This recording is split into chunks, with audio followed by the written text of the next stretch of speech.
हंगचंग city supreme mention hotel. सुबह की हल्की धूप कमरे में फैल रही थी। शैन फानियोन धीरे धीरे उठा। उसका सिर भारी था। कल रात की शराब अभी भी असर दिखा रही थी। उसने अपना माथा दबाया। क्या हुआ था कल? अचानक उसकी नजर बगल में गई और वो फ्रीज हो गया बिस्तर पर। एक लड़की सो रही थी। उसकी सांसें धीमी थी, चेहरा शांत, लेकिन माहौल अजीब था। ये मेरे कमरे में कैसे? कुछ सेकंड में शैन फानियोन को सब याद आ गया। हम दोनों ड्रंक थे और फिर वो बिना कुछ बोले उठा। उसका पर्स उठाया, आईडी कार्ड देखा। सू शियंग, 24 साल, अननोन।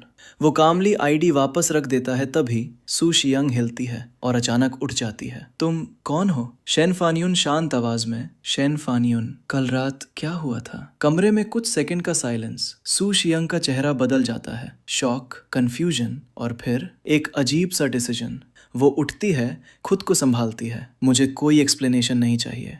वो पर्स से पैसे निकालती है और उसकी तरफ फेंक देती है। आज के बाद तुम मुझे भूल जाओ, मेरी जिंदगी से दूर रहना। शैन फानियोन हल्का सा मुस्कुराता है। और अगर ना भूलूं तो? सू शियंग गुस्से में, तो मैं तुम्हें खत्म कर दूंगी। कमरे का माहौल बदल जाता है। अचानक स्लैप। शैन फानियोन ने उसे थप्पड़ मार दिया। अब दिमाग ठंडा हुआ। सू शियंग शॉक में जम जाती है। तुमने मुझे मारा? उसकी आंखों में आंसू आ जाते हैं। सब मुझे क्यों हर्ट करते हैं?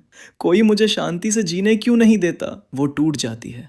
बिस्तर पर बैठकर रोने लगती है। शैन फानियोन उसे देखता है। पहली बार सीरियस एक्सप्रेशन। मैं जिम्मेदारी लूंगा और मुझे ओबीडियंट विमेन पसंद हैं। सू शियंग हंसती है। तुम जानते भी हो मैं किस प्रॉब्लम में हूँ। वांग यनवेन, एक्स्ट्रा ऑर्डिनरी ग्रुप, तुम कुछ नहीं कर सकते। शैन फानियोन की आंखें ठंडी हो जाती हैं। वो एक कार्ड निकालता है, टेबल पर रखता है। प्रॉब्लम हो तो कॉल करना, मैं सॉल्व कर दूंगा। सू शियंग चिल्लाती है, निकालो यहाँ से, मुझे तुम्हें कभी नहीं देखना। शैन फानियोन हल्का सा सिर हिलाता है और चला जाता है। एक लग्जरी वैन खड़ी थी। ड्राइवर जान फंग। आज देर हो गई। शैन फानियोन बैठता है। थोड़ी प्रॉब्लम थी, एक लड़की के साथ रात बिताई। जान फंग कंफ्यूज्ड, तभी रेडियो चलता है। शैन जुन हुआन, हंगचंग में बिलियन प्रोजेक्ट। शैन फानियोन विंडो के बाहर देखता है, सिगरेट जलाता है। उसे मिलने चलते हैं। कार चल पड़ती है, हवा चलती है और उसके चेहरे पर एक डार्क स्माइल आता है। हैन फेंग, इस बार मैं वापस आया हूँ और इस बार मैं सब छीन लूंगा। शैन फानियोन चुपचाप बैठा था। उसका चेहरा शांत था, लेकिन उसकी आंखों में एक अजीब सी ठंडक थी। उधर जिंडिंग बिल्डिंग के बाहर माहौल बिल्कुल अलग था। एक के बाद एक लग्जरी कार्स रुक रही थी। महंगे सूट्स, सोने की चेन्स और पावरफुल लोग। आज यहाँ हर कोई एक ही वजह से आया था, मिस्टर शैन आने वाले हैं। अगर उनसे डील मिल जाए तो जिंदगी बन जाएगी। पूरा प्लाजा बड़े बड़े नामों से भरा हुआ था, लेकिन सबकी नज़र सिर्फ एंट्रेंस पर थी। तभी शैन फानियोन की वैन आकर रुकती है। वो धीरे से उतरता है, चारों तरफ नजर डालता है। इतना इन्फ्लुएंस मैंने कम आंका था। वो सिगरेट जलाता है। तभी एक तेज आवाज गूंजती है, हटो रास्ते से, यंग मास्टर यानमैन आ रहे हैं। भीड़ तुरंत रास्ता छोड़ देती है। शैन फानियोन हल्का सा रुकता है। वांग यनवेन। वो सिगरेट का कश लेते हुए उसकी तरफ बढ़ता है। तुम वांग यनवेन हो? वांग यनवेन घमंड से मुस्कुराता है। हाँ, मेरा नाम सुना है। अगले ही पल स्लैप। पूरी भीड़ जम जाती है। किसी को समझ नहीं आता क्या हुआ। उससे पहले कि वांग यनवेन कुछ समझे, शैन फानियोन का घुटना उसके पेट में लगता है और वो सीधे घुटनों पर गिर जाता है। चारों तरफ सन्नाटा छा जाता है। शैन फानियोन झुकता है, फोन निकालता है, उसकी फोटो खींचता है और भेज देता है। वांग यनवेन। उधर होटल रूम में सू शियंग फोन उठाती है। ये फिर से मैसेज कर रहा है। जैसे ही वो फोटो देखती है, उसकी आंखें फैल जाती हैं। ये कैसे हो सकता है? फोटो में वांग यनवेन घुटनों पर था। उसने मेरे लिए किया। उसका दिल तेज धड़कने लगता है। वो तुरंत रिप्लाई करती है, यस। वापस जिंगिंग बिल्डिंग। शैन फानियोन फोन बंद करता है। सिगरेट का धुआं हवा में फैलता है। अब बताओ, किसे हटने को कहा था? वांग यनवेन गुस्से में चिल्लाता है, तुझे पता है मैं कौन हूँ? तभी एक मेबैक आकर रुकती है। पूरा माहौल अचानक भारी हो जाता है। मिस्टर शैन। शैन जुनहुन बाहर निकलता है।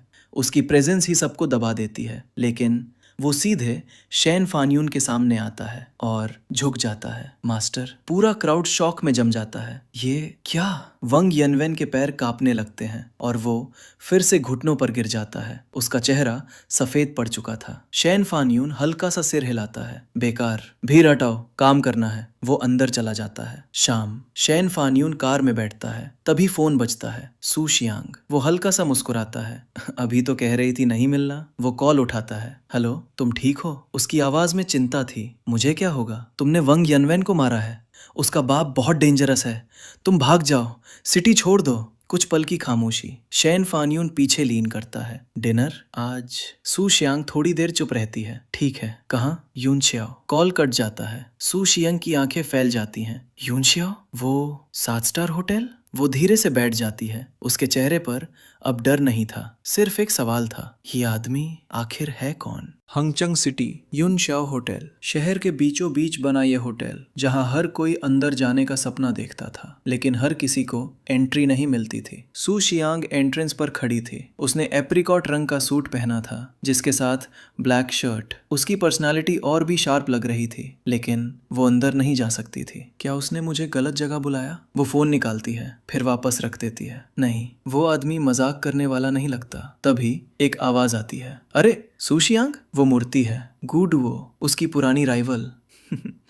गुडुओ हंसती है। तुम यहाँ क्या कर रही हो? अंदर जाने का सोच रही हो क्या? सू शियांग ठंडे स्वर में जवाब देती है। तुम भी तो नहीं जा सकती। गुडुओ का चेहरा सख्त हो जाता है। कम से कम मैं यहाँ खड़ी होकर खुद को एम्बेरस तो नहीं कर रही। फिर वो जानबूझकर जोर से बोलती है। सब लोग देखो, ये यून शियाओ में घुसना चाहती है। लोगों की नजरें सू शियांग पर टिक जाती हैं। तभी होटल मैनेजर नीचे आता है। क्या आपके पास इनविटेशन है? सू शियांग हल्का सा घबराती है। नहीं। मैनेजर का चेहरा तुरंत बदल जाता है। तो आपको यहाँ से जाना होगा। गुडुओ हंसने लगती है। कितनी शर्मनाक बात है। सू शियांग गुस्से में। ये पब्लिक जगह है। मैनेजर आगे बढ़ता है। अगर मैं कहूँ डिस्टरबेंस है तो है। वो हाथ बढ़ाता है। सू शियांग पीछे हटती है, तभी एक मजबूत हाथ उसे संभाल लेता है। वो मुड़ती है। शैन फान युन। उसकी आंखों में रिलीफ आ जाता है। तुम आ गए? तुम अंदर क्यों नहीं गई? मेरे पास इनविटेशन नहीं था। शैन फान युन हल्का सा सिर हिलाता है। मेरी गलती, तुम्हें बता देना चाहिए था। फिर उसकी नजर मैनेजर पर जाती है। ठंडी, खतरनाक। ये मेरी कंपेनियन है। तुम क्या कर रहे थे? मैनेजर थोड़ा घबरा जाता है। शैन फान युन आगे बढ़ता है। सड़क पर खड़ी थी। तुम्हें प्रॉब्लम थी? मैनेजर गुस्से में। आप मुझे इंसल्ट कर रहे हैं। शैन फान युन फोन निकालता है। अपने बॉस को बुलाओ। फिर गुडुओ की तरफ देखता है। इसने कुछ किया? सू शियांग तुरंत। नहीं, कुछ नहीं। शैन फान युन बिना कुछ बोले स्लैप। गुडुओ का चेहरा साइड में झटक जाता है। पूरा माहौल फ्रीज। अगली बार सिर्फ हाँ या ना में जवाब देना। फिर ठंडे स्वर में, मेरी औरत को फिर छेड़ा तो जिंदा नहीं बचेगी। कुछ ही सेकंड में होटल ओनर खुद नीचे आता है। मैनेजर शॉक में। शैन फान युन बस इतना कहता है, अपने कुत्ते को संभालो। फिर सू शियांग का हाथ पकड़कर सीधे अंदर चला जाता है। गुडुओ खड़ी रह जाती है। उसकी आंखों में शौक, गुस्सा और जेलसी। ये कैसे पॉसिबल है? Private sweet. सू शियांग अंदर आते ही रुक जाती है। ये डिनर प्लेस है? पूरा स्वीट, लग्जरी से भरा हुआ। तुम्हारा यून शियांग से क्या रिलेशन है? शैन फान युन बिना देखे वेटर से बोलता है, वाइन लेकर आओ। सू शियांग चुप हो जाती है। उसके दिमाग में पिछले 24 घंटे घूमने लगते हैं। बार, वो रात, वांग यनवेन, और अब ये आदमी कौन है? कुछ देर बाद दोनों बैल्कनी पर खड़े होते हैं। नीचे सिटी की लाइट्स चमक रही थी। शैन फान युन उसकी तरफ देखता है। जाओ, फ्रेश हो जाओ। सू शियांग कंफ्यूज्ड। क्यों? हम खाने के बाद घर नहीं जाएंगे? शैन फान युन उसकी तरफ बढ़ता है। तुम्हें लगता है ये जगह सिर्फ खाने के लिए है? वो उसे अपनी तरफ खींचता है। सू शियांग की सांसें तेज हो जाती हैं। उसका शरीर खुद ब खुद ढीला पड़ जाता है। उसके दिल की धड़कन बढ़ जाती है। मैं खुद कर सकती हूँ। उसकी आवाज धीमी पड़ जाती है। कमरे में सिर्फ खामोशी रह जाती है और बाहर शहर की रोशनी, रात और भी गहरी हो जाती है। अगली सुबह कमरे में हल्की धूप फैल रही थी, लेकिन उस शांति को एक आवाज तोड़ रही थी। रोने की आवाज। शैन फान युन अचानक उठ गया। उसकी आंखें आधी खुली थीं, चेहरा चिड़चिड़ा। सुबह सुबह कौन ऐसे रोता है? उसने देखा सू शियांग बिस्तर के किनारे बैठी थी। उसकी आंखों से आंसू लगातार गिर रहे थे। किसी की मौत हो गई क्या? सू शियांग सिसकते हुए बोली, मैं अब वैसी नहीं रही। मैं अब अच्छी लड़की नहीं रही। उसकी आवाज कांप रही थी। पहले मैं खुद को संभाल कर रखती थी, लेकिन अब मेरे दिमाग में सिर्फ कल रात की बातें हैं। वो अपना चेहरा छुपा लेती है। मैं ऐसी कैसे हो गई? शैन फान युन चुप हो जाता है। हमारा रिश्ता क्या है? लवर्स, या मैं सिर्फ तुम्हारे लिए एक खिलौना हूँ? कमरे में सन्नाटा छा जाता है। क्या तुम मुझसे प्यार करते हो? ये सवाल सुनकर शैन फान युन की आंखों में हल्की सी हलचल होती है। प्यार? वो हल्का सा मुस्कुराता है। लेकिन वो मुस्कान खाली थी। प्यार क्या होता है? सुशियोंग उसे देखती रह जाती है। कुछ देर बाद वो खुद को संभालती है। वो उठती है, बाथरूम की तरफ जाती है। कुछ देर बाद वो तैयार होकर बाहर आती है। उसका चेहरा अब शांत था, लेकिन अंदर से वो अभी भी टूटी हुई थी। अब हमें नहीं मिलना चाहिए, यहीं खत्म करते हैं। शैन फान्यू करवट बदलता है। पागल हो क्या? वो वापस सोने लगता है। सुशियोंग वहीं खड़ी रह जाती है। उसके चेहरे पर गुस्सा, दर्द और फ्रस्ट्रेशन सब था। तुम जैसे इंसान सीधे नर्क में जाओ। बैंग! वो दरवाजा जोर से बंद करके चली जाती है। कुछ देर बाद शैन फान्यू करीब 11 बजे उठता है। वो नीचे आता है। जानफेंग पहले से इंतजार कर रहा था। दोनों कार में बैठते हैं। शैन फान्यू खिड़की के बाहर देखने लगता है। 10 साल। शहर बदल चुका था। हर जगह नई बिल्डिंग्स, नई चमक, लेकिन कुछ चीजें नहीं बदली थी। अचानक उसकी नजर एक बड़ी स्क्रीन पर जाती है। वहां एक शादी का फोटो चल रहा था। हान फेंग और ली क्यूचान दोनों साथ खड़े थे, खुश, मुस्कुराते हुए। पूरा शहर उनके वेडिंग प्रमोशन से भरा हुआ था। शैन फान्यू धीरे से ताली बजाता है। वाह, क्या जोड़ी है! लेकिन उसकी आंखों में ठंडा दर्द था। हम भी कभी ऐसे ही थे। फ्लैशबैक। 2 लोग, एक सपना, एक फ्यूचर। हम एक ही यूनिवर्सिटी जाने वाले थे। सब कुछ परफेक्ट था जब तक। सीन बदलता है। स्कूल असेंबली, हजारों लोग। हान फेंग खड़ा है। शैन फान्यू ने हैरेसमेंट किया है। लोगों की भीड़, आवाजें। फिर ली क्यूचान, वो भी उसके खिलाफ बोलती है। शैन फान्यू फ्रीज हो जाता है। तुम भी? भीड़ हंस रही थी, उसे जज कर रही थी। उसके पेरेंट्स आते हैं। हान फेंग का बाप स्लैप। उसके अडॉप्टिव फादर को सबके सामने थप्पड़ पड़ता है। शैन फान्यू की आंखें लाल हो जाती हैं। उसका फादर झुक रहा था, माफी मांग रहा था। बस करिए, वो बच्चा है। लेकिन सामने वाला हंस रहा था। प्रेजेंट। शैन फान्यू का हाथ मुट्ठी में बदल जाता है। उसने कहा था, इस दुनिया में सही गलत कुछ नहीं होता, सिर्फ ताकत मायने रखती है। वो हल्का सा मुस्कुराता है। शायद वो सही था। वो फिर से स्क्रीन की तरफ देखता है। तुम्हारी शादी मेरे बिना अधूरी है। जानफेंग हल्का सा मुस्कुराता है। इस बार मजा आएगा। शैन फान्यू अपनी जेब से पेंडेंट निकालता है। Fish dragon jade pendant. ये मेरी पहचान का एकमात्र क्लू है। तभी जानफेंग एक फाइल देता है। कल मैंने सुशियोंग के बारे में चेक किया। शैन फान्यू फाइल खोलता है और फ्रीज हो जाता है। ये इसके पास भी फिश ड्रैगन पेंडेंट? क्या दुनिया में एक से ज्यादा फिश ड्रैगन जेड पेंडेंट हो सकते हैं? शैन फान्यू अचानक रुक गया। उसके दिमाग में तेजी से ख्याल दौड़ने लगे। सुशियोंग के पास भी वही पेंडेंट? ये सिर्फ कोइंसिडेंस नहीं हो सकता। एक खतरनाक ख्याल उसके दिमाग में आया। कहीं वो मेरी बहन तो नहीं? उसका चेहरा एकदम सफेद पड़ गया। अगर ऐसा हुआ तो मैं... जानफेंग तुरंत बोल पड़ा, नहीं, ऐसा नहीं है। आप दोनों का ब्लड ग्रुप अलग है। कुछ सेकंड का सन्नाटा।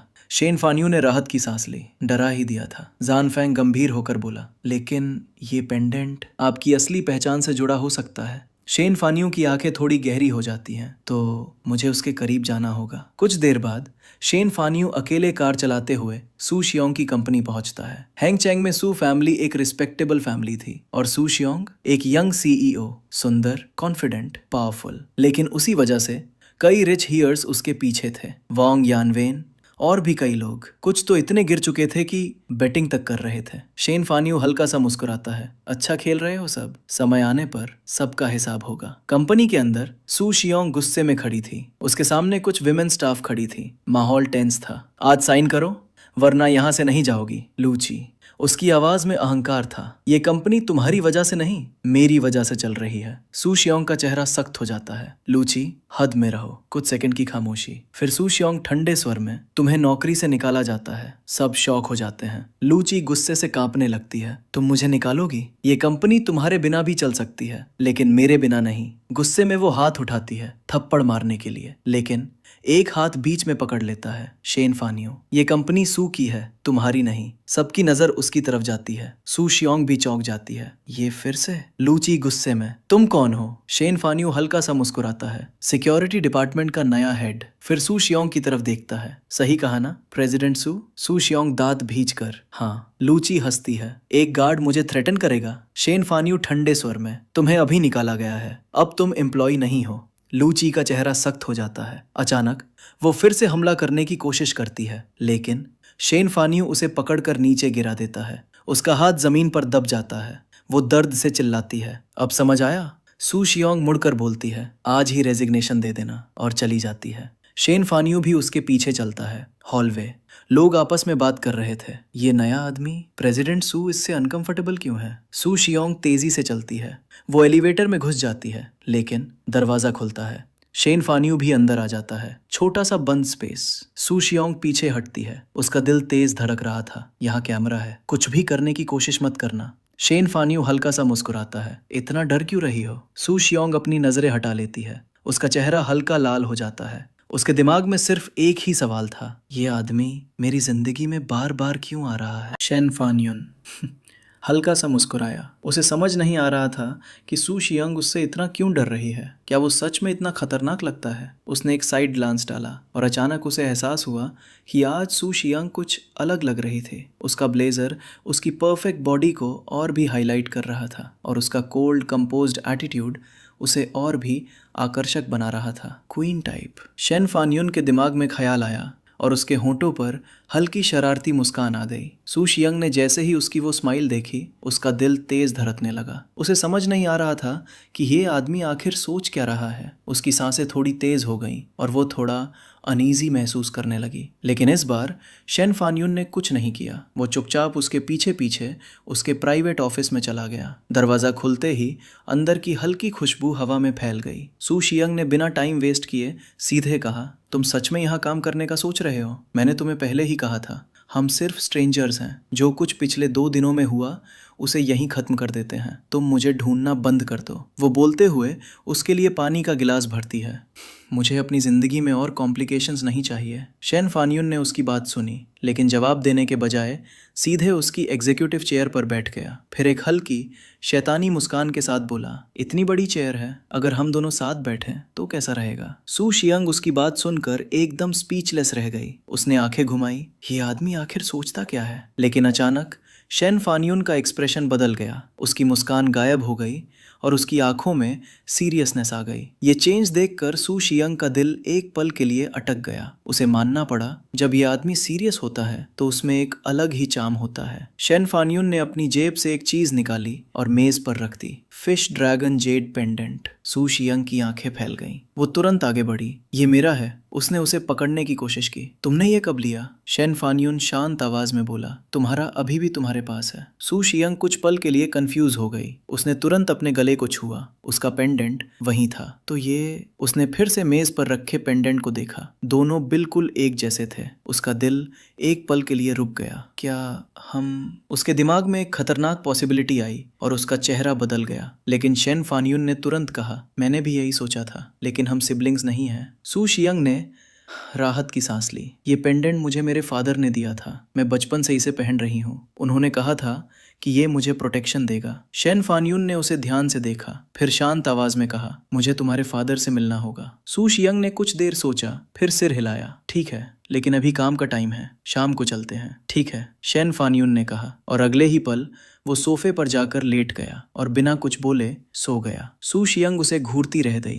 ये आदमी सच में परेशानी है। शाम। सू शियोंग खुद गाड़ी चलाते हुए शेन फानियुन को सू फैमिली रेजिडेंस लेकर जाती है। सू फैमिली हंगचंग में एक रिस्पेक्टेड फैमिली थी। वो हान फैमिली या वांग फैमिली जितनी पावरफुल नहीं थी, लेकिन फिर भी उनकी अपनी एक पहचान थी। करीब 30 साल पहले ओल्ड मास्टर सू ने इस फैमिली को काफी ऊंचाई तक पहुंचाया था। गाड़ी रुकती है, दोनों बाहर निकलते हैं। तभी एक सरकास्टिक आवाज आती है, ओह, बॉयफ्रेंड भी ले आई? सू शियोंग का चेहरा स्टिफ हो जाता है। सू जिए, उसकी कजिन। वो हंसते हुए आगे बढ़ती है। तुम भी कमाल हो सू शियोंग। ग्रैंडफादर ऑलरेडी तुमसे नाराज हैं और तुम ये आदमी ले आई। उसकी नज़र शेन फानियुन पर जाती है। वो उसे ऊपर से नीचे तक स्कैन करती है। ये तो साफ दिख रहा है, ये तुम्हारे पैसों पर जीने वाला आदमी है, एकदम केप्ट मैन। शेन फानियुन बस हल्का सा मुस्कुराता है। सू शियोंग का सिर दर्द करने लगता है। उसे याद आता है कि उसने वांग यनवेन से बचने के लिए झूठ बोला था कि उसका बॉयफ्रेंड है, और अब ये सिचुएशन बन गई है। ये गेस्ट है, रिस्पेक्ट करो। सू शियोंग सख्ती से बोलती है। सू जिए हंसती है। गेस्ट? ग्रैंडफादर को और गुस्सा दिलाओ, फिर देखना क्या होता है। वो मुड़ती है और चली जाती है। सू जियोंग वहीं खड़ी रह जाती है। वो गहरी सांस लेती है और अपने घर की तरफ देखती है। उसके दिल में एक अजीब सी बेचैनी थी। ये आसान नहीं होगा। वो धीरे से कहती है, चलो अंदर चलते हैं। सुशांक का चेहरा बिल्कुल बुझा हुआ था। उसकी चाल में ही साफ दिख रहा था कि उसका मूड खराब है। वो दरवाजे पर कुछ पल रुकी, जैसे अंदर जाना उसे भारी लग रहा हो। फिर बिना कुछ कहे उसने शैन फानियों को अंदर ले लिया। अंदर का नज़ारा पूरी तरह अलग था। चमचमाती रोशनी, हंसी की आवाज़ें, ग्लासेस टकराने की हल्की खनक। पूरा सू फैमिली हॉल एक हाई क्लास पार्टी में डूबा हुआ था। लेकिन शैन फानियों की नज़र सीधे जाकर रुकी हॉल के बीचों बीच खड़े एक बूढ़े आदमी पर। सफ़ेद बाल, सफ़ेद भौहें, हाथ में कैन, लेकिन प्रेजेंस ऐसी कि पूरा माहौल उसी के इशारे पर चल रहा हो। ओल्ड मास्टर सू फैमिली का हेड और सूशियांग का ग्रैंडफादर। उम्र 70 के पार, लेकिन चेहरा बिल्कुल ताज़ा, जैसे अभी भी हर चीज़ पर उसका पूरा कंट्रोल हो। तभी एक मीठी लेकिन चुभने वाली आवाज़ गूंजी, ग्रैंडफादर, हमारी शियान भी कमाल करती है। सू जिए आगे बढ़ी। उसके चेहरे पर हल्की मुस्कान थी, लेकिन शब्दों में जहर। इतने इंपॉर्टेंट ओकेजन पर बॉयफ्रेंड लेकर आना, ये आपको गुस्सा दिलाने के लिए है, या सच में उसे लगता है कि ये कहीं से भी आपके अप्रूवल के लायक है? बस इतना सुनते ही पूरा हॉल एकदम शांत हो गया। हर किसी की नज़र सीधे सू शियान और उसके पीछे खड़े शैन फानियों पर टिक गई। बॉयफ्रेंड, लेकिन सू शियांग पर तो यंग मास्टर वांग की नज़र है। ये लड़का मरना चाहता है क्या? फुसफुसाहट पूरे हॉल में फैल गई। हंगचंग सिटी में हर कोई जानता था, वांग यनवेन का नाम ही काफी है। पावर, स्टेटस, इन्फ्लुएंस, सब कुछ अनमैच्ड। कितनी ही रिच फैमिलीज की लड़कियां उसकी एक नजर पाने के लिए तरसती थीं। ओल्ड मास्टर सू तो इतना खुश था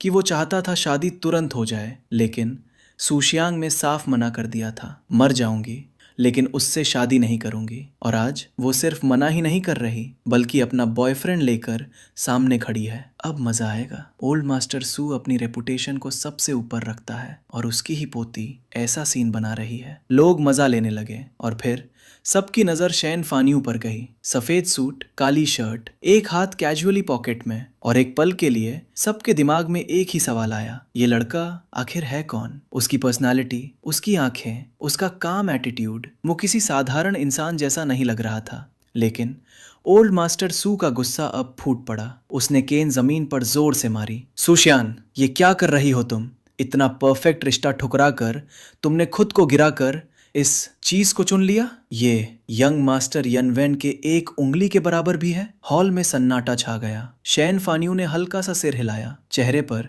एक शांत मुस्कान थी। मैंने आखिर किया क्या है? तभी एक और लड़का आगे आया, चेहरे पर चापलूसी भरी मुस्कान। ओल्ड मास्टर सू, गुस्सा मत कीजिए, मैं आपके लिए एक खास गिफ्ट लाया हूँ, माउंटेन एंड रिवर मैप। जैसे ही ये नाम आया, पूरा हॉल हिल गया। इतनी महंगी पेंटिंग? चैन फंग ने तो कमाल कर दिया। सू जिए तुरंत आगे बढ़ी, अपने बॉयफ्रेंड की तारीफों के पुल बांधने लगी। ओल्ड मास्टर सू का गुस्सा भी धीरे धीरे शांत हो गया और फिर सबकी नजर वापस शैन फानियों पर गई। एक गिफ्ट लाया है और दूसरा खाली हाथ, फर्क साफ है। हल्की हंसी, ताने, तिरस्कार। शैन फानियों बस खड़ा था, जैसे उसे फर्क ही नहीं पड़ता। लेकिन तभी चैन फैंग ने जेब में हाथ डाले, घमंड से कहा, मैं बचपन से ही वैल्यूज पर बड़ा हुआ हूँ, प्रोप्राइटी, राइचियसनेस, इंटेग्रिटी। मेरी तुलना किसी ऐसे आदमी से करना इंसल्ट है मेरे लिए। बस यही शैन फानियों की आंखों में हल्की चमक आई। अच्छा, तो तुम ही हो वो परफेक्ट इंसान? वो धीरे से बोला। वैसे मुझे पानी भी नहीं दोगे? सूशियांग चौंकी। ओह सॉरी, लेकिन सूजिए ने तुरंत रोक दिया। तुम यहाँ वेलकम नहीं हो, निकल जाओ। और तभी शैन फानियों ने शांत आवाज में कहा, तुम्हें अपने बॉयफ्रेंड की चिंता करनी चाहिए। सब चौंक गए, क्योंकि वो हल्का सा मुस्कुराया। वो जो गिफ्ट लाया है वो असली नहीं है, फेक। बस एक शब्द और पूरा हॉल हिल गया। चैन फैंग का चेहरा लाल पड़ गया। क्या बकवास कर रहे हो तुम? लेकिन शैन फानियों बिल्कुल काम था। अभी तो तुम मोरालिटी की बातें कर रहे थे और अब गालियां? यही तुम्हारी इंटेग्रिटी है? चैन फोंग वहीं खड़ा रह गया, बिना जवाब के। कुछ सेकंड पहले जो खुद को सबसे ऊपर समझ रहा था, अब सबके सामने खामोश था। और हॉल में पहली बार लोगों की नज़र बदल चुकी थी। सूजिए गुस्से से पूरी तरह जल रही थी। उसने सोचा था कि सू शियांग जिस लड़के को लेकर आई है उसे आसानी से दबा लेगी, बल्कि उसे इस्तेमाल करके सू शियांग की बेइज्जती भी कर सकती है। लेकिन अब हालात उल्टे हो गए थे। शैन फानियों की जुबान बेहद तेज थी और उसकी एक बात ने चैन फैंग और सूजिए दोनों को सबके सामने शर्मिंदा कर दिया था। चैन फैंग ने गहरी सांस ली। काफी देर की चुप्पी के बाद उसने कहा, मेरी हैसियत और स्टेटस के हिसाब से मैं नकली चीज लेकर घूमने वाला इंसान नहीं हूँ। तुमने गलत आदमी से पंगा लिया है। ओल्ड मास्टर सू एक हाथ में अपनी छड़ी और दूसरे हाथ में माउंटेन एंड रिवर मैप पकड़े खड़े थे। उनका चेहरा शांत जरूर था, लेकिन अंदर का गुस्सा साफ झलक रहा था। आज का खुशी का मौका शैन फानियों की एक बात से खराब हो चुका था। बिल्कुल सही, यंग मास्टर चैन ऐसा नहीं कर सकते। ये लड़का झूठ बोल रहा है, जलन में आकर ड्रामा कर रहा है। कुछ लोग चैन फैंग के पक्ष में बोलने लगे। तभी शैन फानियों की नजर एक मोटे गोरे आदमी पर पड़ी जो घमंड से भरा खड़ा था। एक काम करते हैं, शैन फानियून ने कहा, शर्त लगाते हैं। वो आदमी वू यू चौंक गया। किस बात की शर्त? शैन फानियों की आवाज ठंडी हो गई। अगर ये पेंटिंग नकली नहीं है तो मेरी जान तुम्हारी, और अगर ये नकली निकली तो तुम्हें अपनी जान देनी होगी। पूरा हॉल सन्न रह गया। एक पेंटिंग की बात सीधे जान की बाजी तक पहुंच गई थी। हिम्मत है? शैन फानियून ने पूछा। वू यू का चेहरा पीला पड़ गया। वो सिर्फ चैन फैन को खुश करना चाहता था, अपनी जान दांव पर लगाने के लिए नहीं। वो हकलाने लगा, तुम शैन फानियू हल्का सा हंसा। हिम्मत नहीं है तो बीच में बोलने की जरूरत क्या थी? ये मामला तुमसे जुड़ा ही नहीं है, चुपचाप देखो। उसकी बात सिर्फ वू यू के लिए नहीं थी, बल्कि पूरे हॉल के लिए थी। सभी लोग चुप हो गए। चैन फैंग और सू जिये ने एक दूसरे की तरफ देखा। ओल्ड मास्टर सू के हाथ में पेंटिंग जैसे बोझ बन चुकी थी। ये असली है या नहीं? सू जिये ने घबरा कर पूछा। चैन फैंग ने कहा, तुम मेरे बारे में जानती हो, मैं नकली चीज क्यों लाऊंगा? अब तक चुप खड़ी सू जियांग ने पहली बार शैन फानियों का साथ दिया। असली है या नकली, जांच करने से पता चल जाएगा। चैन फैंग ने कहा, पूरा हंगचंग जानता है मैं कौन हूँ। सोच समझकर बोलो सू शियांग, कहीं ऐसा ना हो कि तुम किसी बड़े आदमी को नाराज कर दो। सू शियांग ने शांत स्वर में जवाब दिया, अगर तुम इतने कॉन्फिडेंट हो तो जांच से क्या डर। शैन फानियू ने आराम से सिगरेट जलाई, जैसे उसे किसी की परवाह ही ना हो। अब लोगों की नजर बदल चुकी थी। जो उसे पहले बेकार समझ रहे थे अब उसे ध्यान से देखने लगे। अचानक शैन फानियू आगे बढ़ा, सीधे ओल्ड मास्टर सू के सामने पहुंचा। बिना कुछ कहे उसने पेंटिंग पकड़ ली और एक झटके में खोल दी। उसने उंगली से हल्का सा स्पर्श किया और इंक बहने लगी। पूरा हॉल जम गया। जो लोग समझदार थे उन्होंने तुरंत पहचान लिया, ये सस्ती कॉपी है, मतलब नकली। ये कैसे हो सकता है? चैन फैंग हक्का बक्का रह गया। सू जिये भी चुप हो गई। अब कुछ कहने की हालत नहीं थी। ये चीज 100 रुपए की भी नहीं होगी। शैन फानियो मुस्कुराया। सू जियांग के दिल का सारा तनाव खत्म हो गया। लेकिन सू जिये हार मानने वाली नहीं थी। भले ही नकली हो, कम से कम चैन फैंग ने दिल से गिफ्ट दिया। उसे खुद भी धोखा मिला होगा। ये उस इंसान से तो बेहतर है जो खाली हाथ आता है। चैन फैंग ने सिर हिलाया। उसकी थोड़ी इज्जत बच गई। लेकिन सू शियांग ने तुरंत जवाब दिया, ये कैसी लॉजिक है? नकली चीज देकर भी उसे थॉटफुल कहना? अगर सच में सोचता तो नकली गिफ्ट देता ही नहीं। या तुम्हें लगता है कि ग्रैंडफादर सिर्फ नकली चीज डिजर्व करते हैं? सू जिये घबरा गई। नहीं, मेरा वो मतलब नहीं था ग्रैंडफादर, ये बस एक गलती है। चैन फैंग को भी धोखा मिला होगा। ओल्ड मास्टर सू चुप रहे। उन्होंने बस शैन फानियों की तरफ ठंडी नजर डाली। फैंग एक सच्चा लड़का है, मुझे पता है। ये बात यहीं खत्म होती है। ओल्ड मास्टर सू के शब्द सुनते ही चैन फैंग ने राहत की सांस ली। साथ खड़ी सू जिये के चेहरे पर भी तुरंत मुस्कान आ गई। सही कहा दादाजी, चैन फैंग समझदार है। वो आपको जानबूझकर धोखा नहीं देगा। हॉल में मौजूद सभी लोग सहमति में सिर हिलाने लगे। आखिरकार चैन फैमिली की हैसियत ऐसी नहीं थी कि उन्हें नकली चीजों का सहारा लेना पड़े। हंगचंग सिटी में चैन फैंग का परिवार सू फैमिली से एक स्तर ऊपर माना जाता था। उसके पिता तो शहर के बड़े लोगों में गिने जाते थे। ऐसा परिवार नकली माउंटेन एंड रिवर मैप लेकर घूमेगा? ज्यादा संभावना यही थी कि उसे खुद किसी ने ठग लिया हो। अचानक ओल्ड मास्टर, मैं और जिये काफी समय से एक दूसरे से प्यार करते हैं। चैन फैंग की बात सुनकर पूरे हॉल में हलचल मच गई। सू जिये के गाल हल्के लाल हो गए। उसने सिर झुका लिया। चैन फैंग ने आगे कहा, आज मैं इस मौके पर हमारी शादी की बात करना चाहता हूँ। फिर उसने गर्व से कहा, अब से मैं भी सू फैमिली का हिस्सा हूँ। आज की दावत का सारा खर्च मैं उठाऊंगा। तालियां गूंज उठी। पूरा हॉल बधाइयों से भर गया। ओल्ड मास्टर सू का चेहरा खुशी से चमक उठा। वो साफ तौर पर बहुत खुश थे। किनारे खड़ी सू शियांग ये सब चुपचाप देख रही थी। उसने धीरे से सिर हिलाया। 30 साल पहले ओल्ड मास्टर सू इस शहर में बहुत ताकतवर थे, लेकिन अब वो अपनी उम्मीदें अगली पीढ़ी पर लगा चुके थे, खासकर शादी के रिश्तों के जरिए परिवार को फिर ऊपर उठाने के लिए। सू शियांग के मन में ख्याल आया, शायद हमारी खुशी कोई मायने नहीं रखती, हम बस सौदे का हिस्सा है। उसने गहरी सांस ली। बड़े घराने सच में समंदर जितने गहरे होते हैं। शैन फानियू ने ये सब समझ लिया। वो आगे बढ़ा और उसके कंधे पर हाथ रखने की कोशिश की, लेकिन सू शियांग तुरंत पीछे हट गई। उसे किसी का छूना पसंद नहीं था, चाहे कोई भी हो। तुम्हारे पिता? शेन फानयून ने सीधे पूछा। सू शियांग चौंक गई। उसने चारों तरफ देखा, लेकिन सू मिंग कहीं दिखाई नहीं दिए। इतने बड़े मौके पर उनका ना होना अजीब था। तभी पीछे से आवाज आई, अरे तुम शेन फानयू हो। दोनों ने मुड़कर देखा। एक युवक खड़ा था, चेहरा साधारण लेकिन कपड़ों और अंदाज से अमीर लग रहा था। सू शियांग ने धीरे से कहा, ये होंग ताई है। शेन फान यू ने ध्यान से देखा और पहचान गया। पुराना क्लासमेट और हान फैंग का आदमी। सच में तुम ही हो। होंग ताओ पास आया और उसे ऊपर नीचे देखने लगा। उसकी आंखों में खुशी नहीं थी, बल्कि हल्का मजाक और ताना था। तुम हांग चैंग वापस आने की हिम्मत कर गए? शेन फान यून ने शांत होकर पूछा। क्यों, मैं क्यों नहीं आ सकता? होंग ताओ हंसा। तुम भूल गए क्या? उसमें साफ कहा था, अगर तुम वापस आए तो तुम्हारी टांगे तोड़ देगा। तुम्हें लगा वो मजाक कर रहा था? वो था हान फैंग। होंग ताओ की आवाज में घमंड था, जैसे वो खुद ताकतवर हो। शेन फान यून ने सिर हिलाया। इंसान बदल सकता है, लेकिन उसकी फितरत नहीं। भाई मेरी मानो, भाग जाओ। होंग ताई मुस्कुराया।